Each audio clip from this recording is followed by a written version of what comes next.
Hi everyone, I hope you're all doing well. In this video, we're going to start by going over some new definitions. So you can see we have three new words: stereospecific, stereoselective, and regioselective. So these three descriptors will tell us what types of products to expect from a reaction. So let's start with stereospecific. So a stereospecific reaction will give only one product or one stereoisomer.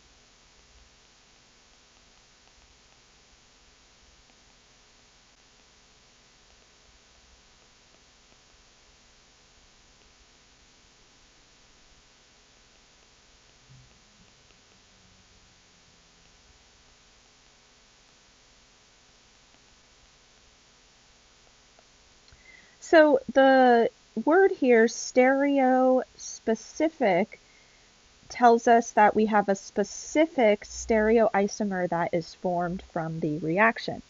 So only one product forms. Now, a stereoselective reaction will give an unequal mixture of stereoisomers, and those could be enantiomers or diastereomers.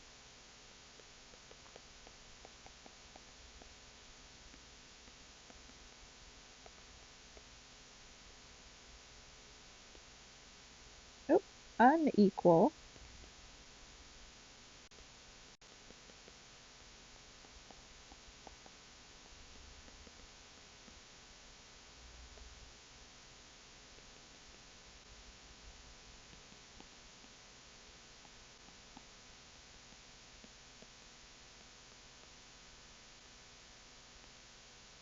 Okay, and then our last word here, regioselective. A regioselective reaction will give an unequal mixture of constitutional isomers.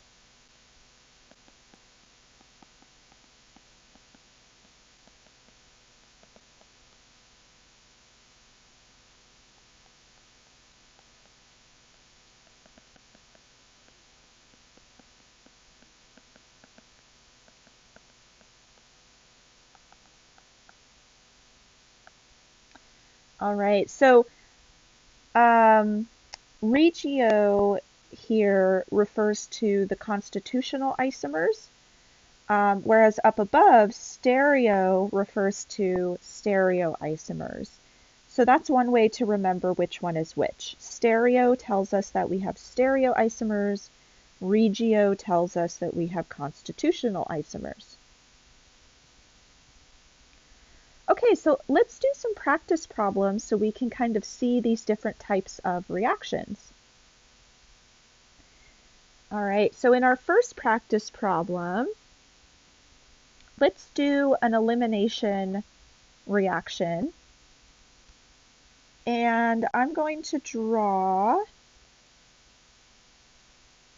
a molecule here.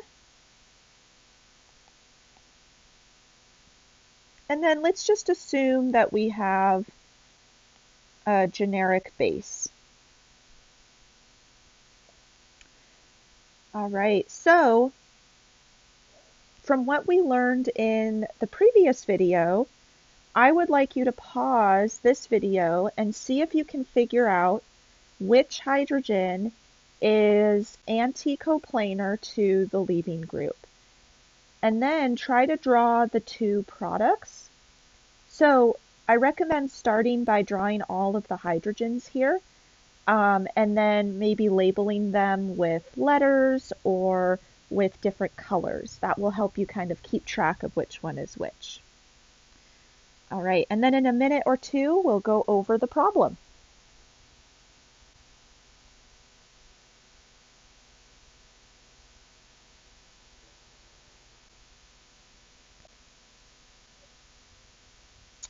Okay, so let's figure out where our hydrogens are.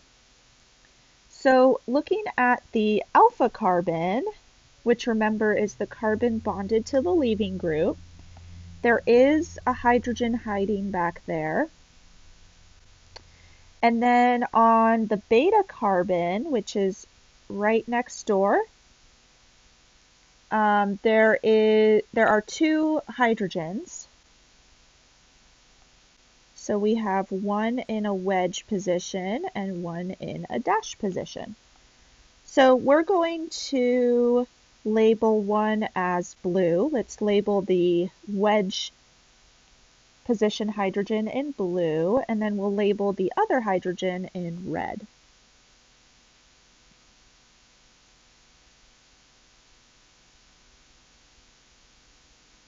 All right. So let's figure out which of those hydrogens the base is going to preferentially deprotonate. So what we want to do is draw the Newman projection. And let's say we're looking down the center here, so the beta carbon is in front. Okay, so we can see that on the beta carbon, the methyl group is up above. And then if we kind of imagine turning the molecule towards us so that we're looking right down the center of the beta carbon, the red hydrogen will be on the right, and then the blue hydrogen will be on the left. And then for the alpha carbon in the back, the methyl group is down below. And again, if we imagine turning the molecule towards us so that the beta carbon is right in front, the bromine would be towards the left, and then the hydrogen would be towards the right. Okay, so it looks like the red hydrogen is opposite bromine. Okay, so that will be the hydrogen that the base preferentially deprotonates, and then we'll leave behind a double bond, and the leaving group will leave.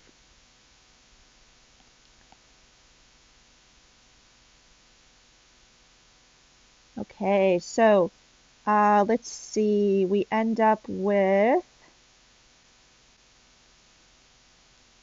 the following product. Although, let's see, we would have hydrogens as well. So the methyl on the left, or the carbon on the left, the alpha carbon, that will have a hydrogen up above. And then on the beta carbon, we would have the blue hydrogen left over down below. And we can also see that in the Newman projection as well. So remember, these groups that I circled are cis to each other.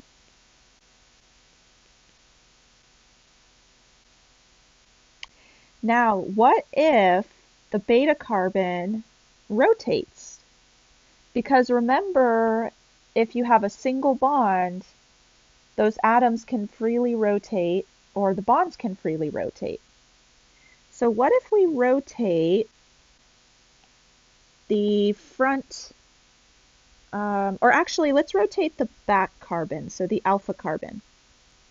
So we're just going to rotate so that bromine goes where the hydrogen is, the hydrogen will go where the methyl is, and the methyl will go where the bromine is. So the front carbon stays the same. We have methyl on top.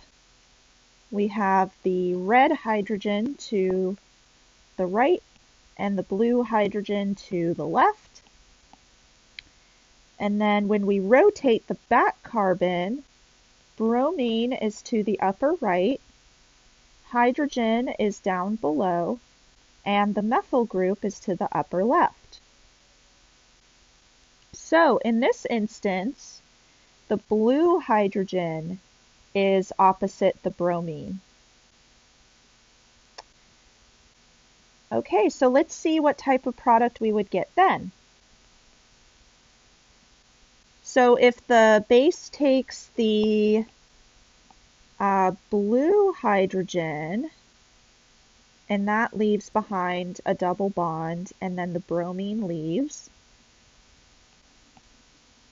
We end up with, let's see, a double bond, we know that. But where will all of the other groups exist? So looking at the Newman projection below, it looks like the methyl groups are going to be cis to each other. And then the two hydrogens will be cis to each other. So let's draw that. Let's put the methyl groups on the same side of the double bond, and then we'll place our two hydrogens on the same side.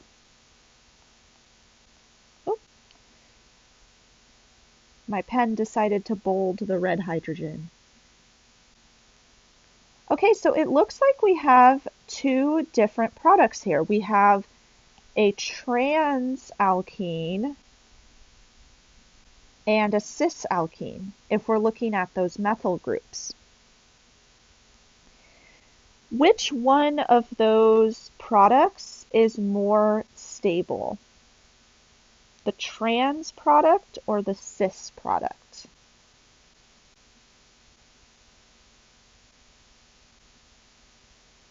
The trans product, that is more stable. Remember when we talked about substituted alkenes, we were discussing specifically the energies of trans alkenes versus cis alkenes. And we said that according to Vesper theory, electron groups want to be as far apart as possible. So with those methyl groups really far apart from each other, so on opposite sides, that will be more stable or have lower energy. Whereas the cis conformation is less stable and has more energy. We can also see this looking at the Newman projections down below. Notice that in the second Newman projection, the methyl groups are right next to each other, so they're cis, but they also have gauche interactions, which we know is very unstable. So more often, we're going to see the left Newman projection, where the methyl groups are as far apart as possible from each other, and the base is then going to take the red hydrogen more often than it will take the blue hydrogen. So we actually end up with what are called major and minor products. So the trans product is the major product, and the cis product is the minor product.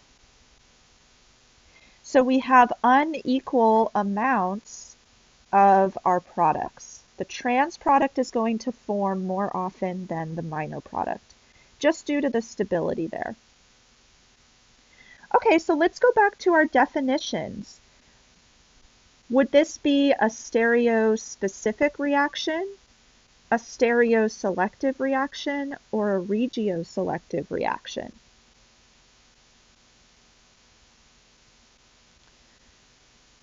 So we can already rule out the first one, stereospecific, because we did produce more than one product, right? So now we just have to figure out, did we produce an unequal mixture of enantiomers or diastereomers? Or did we produce an unequal mixture of constitutional isomers? So let's look at our products. So are cis and trans molecules enantiomers, diastereomers, or constitutional isomers?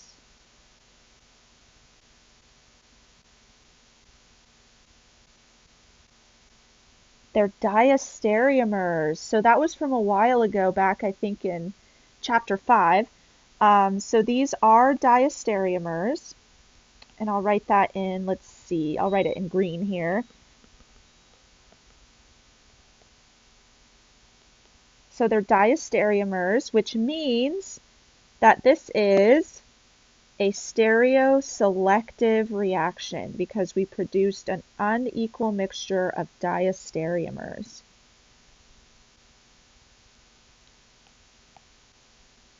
So I'll just write down below, this is a stereoselective reaction.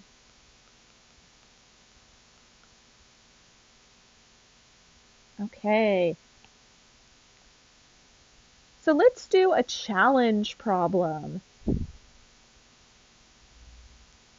All right, let's say that we have a molecule R2 bromobutane and we treat it with a strong base. So when R2 bromobutane is treated with a strong base, oops,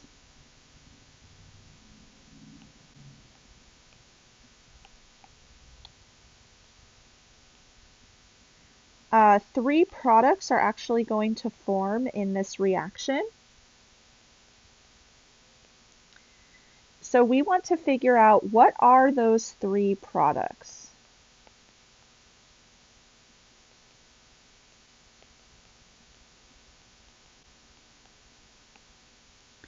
Okay, so if you want to try this problem on your own first, you can, and you can just kind of see how far you get. It's okay if you don't, finish it completely.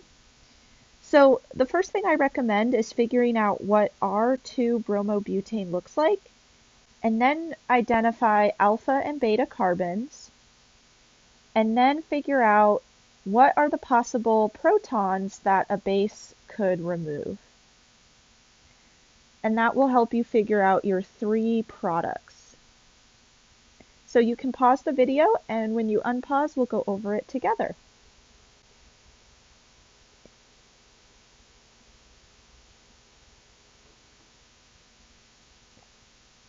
All right.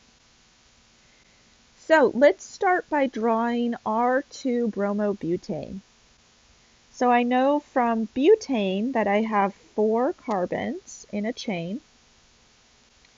And then the second carbon has a bromine. But I need to figure out what the R configuration looks like. So what I'm going to do is just assume it's a wedge for now and then just see if that is in fact R. If this is not the R configuration, then I know that it's actually in a dashed position, so just the opposite. Okay, so I'm going to assign R or S to the stereo center in red. So bromine gets first priority, and then the carbon to the right gets second priority because it's bonded to another carbon, and the carbon on the left gets third priority because it's just bonded to 3 hydrogens. So 1 to 2 to 3, that is an R configuration. Okay, perfect. So we know bromine is in a wedge position. Okay, so I'm just going to redraw this molecule. And now let's figure out what our 3 products are. And I'm just going to draw a generic unstable or strong base. Okay, so let's find our alpha carbon. So the alpha carbon is bonded to the leaving group. And now let's find our beta carbons. So the beta carbons are the carbons next to the alpha carbon. So we do have 2 different carbons there, or 2 different beta carbons. The beta carbon to the left has 3 hydrogens that are all the same. So I'll just draw those all the same color. And then the beta carbon to the right has 2 hydrogens. One is in a wedge, one is in a dash. So I'll label those with different colors. So I'll label the one in the back in blue and the one in the front in red. And if you don't have different colors available, you can just write A and B next to them in lowercase letters, and you can keep track that way. Okay, so I'm going to draw a Newman projection where, again, the beta carbon is in front. And I'm just going to pick the beta carbon to the right to start. And let's see which hydrogen the base is going to take. Okay, so I've got a methyl group up above, and then the blue hydrogen to the right, red hydrogen to the left. And then the alpha carbon in the back, bromine will be to the left, hydrogen will be to the right, and then there's a methyl group down below. Okay, so it looks like we would, or it looks like the base would preferentially take the blue hydrogen, since that is anticoplanar. Okay, so then we would end up with the following. And then we also have our hydrogens. And the red hydrogen would be left. And I got that from the Newman projection down below. So similar to the last problem, let's rotate the back alpha carbon.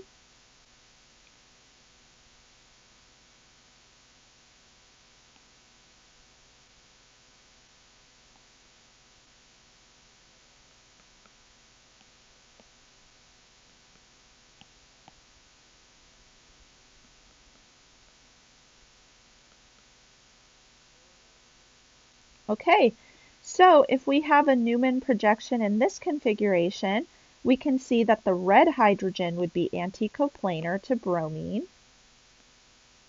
However, remember we said that this isn't very stable, right? Because the two methyl groups are close to each other, so that would cause some gauche interactions. So we can form this product, but it's not as stable as the first product, which is the trans product.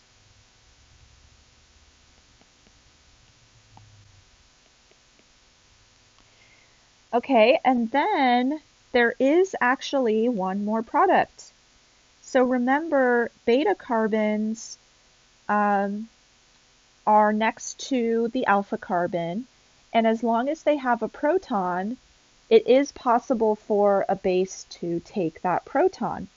So let's look at these hydrogens that I'm highlighting in green. So the base could also take one of those green hydrogens because they are on a beta carbon. Now, all of those hydrogens are the same. They all have the same energy. Whichever way we rotate them, it doesn't really matter for that methyl group. So if the base takes one of those protons, we're going to end up with a double bond between that beta carbon on the left and the alpha carbon. So we'll end up with that type of molecule there.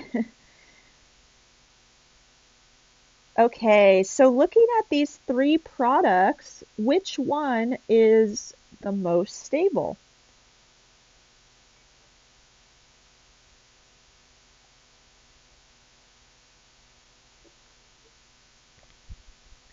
Another way to ask this is which of the alkenes is most substituted?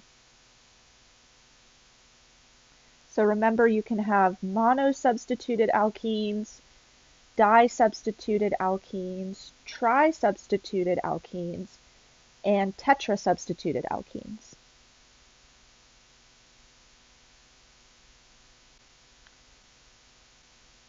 So it looks like here that the two alkenes on the left, the trans and the cis alkenes, are disubstituted because of their methyl groups.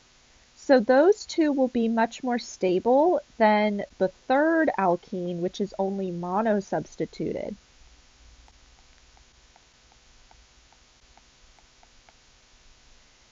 So we can already say that the monosubstituted alkene is actually the least stable alkene out of the three. So now it's just down to the trans alkene and the cis alkene. And we already said that the trans alkene is more stable than the cis alkene. Oh, and I'll actually write this as most stable.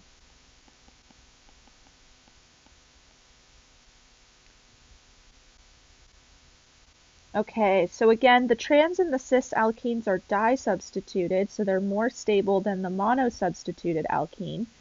But trans alkenes are more stable than cis alkenes. So the trans alkene is our major product, and then the monosubstituted alkene likely wouldn't form to a significant extent just because of how unstable it is. The reaction would prefer to form the trans and cis alkenes. Okay, so I think we'll stop there for today. In the next video, we'll do another practice problem, and we'll talk a little bit more about the stability of these E2 products.